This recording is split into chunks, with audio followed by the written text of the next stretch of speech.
ગુલાબ ગ્રુપને, ગુલાબ groundnut ઓઇલને અને ગુલાબ group of કંપનીઝને એવું કહી શકાય કે ગ્રાઉન્ડનટ ઓઇલની અવેરનેસ આખા ઇન્ડિયામાં લઈ આવવા માટેનું મોટામાં મોટું શ્રેય મળ્યું આપણને.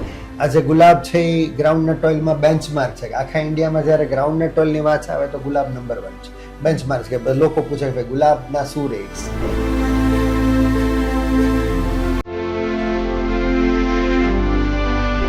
આમ જોઈએ તો 1000 ટન લીટરની પર ડેની કેપેસિટી અને સાથે સાથે 500 લોકોનો એક ગુલાબનો મોટો વિશાળ પરિવાર.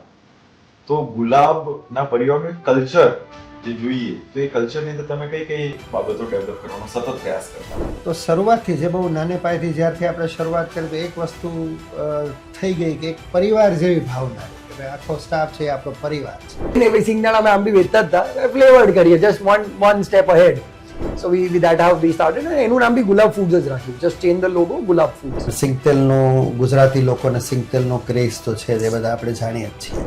20 વર્ષનો છોકરો હોય કે 18 કે 22, એ લોકો એટલા દિલથી કામ કરે છે ને કે ઓફિસના ડેડિકેટેડ આર્સમાં કંઈ આઘું પાછું નહીં જોવે. You don't need to tell them કે ભાઈ ફોન ના વાપરે, એના પાસે કામ હશે ને તો કામ પતાઈને જ જશે.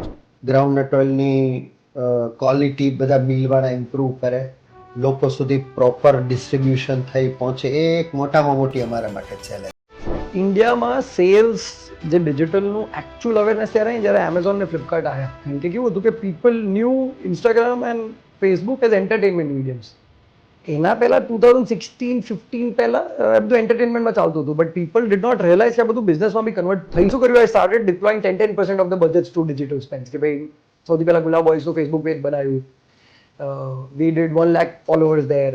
ત્યારથી એવું લાગતું હતું ઓહો 1 લાખ ફોલોઅર તો ચલો ભાઈ જંગ જીતી લીધી.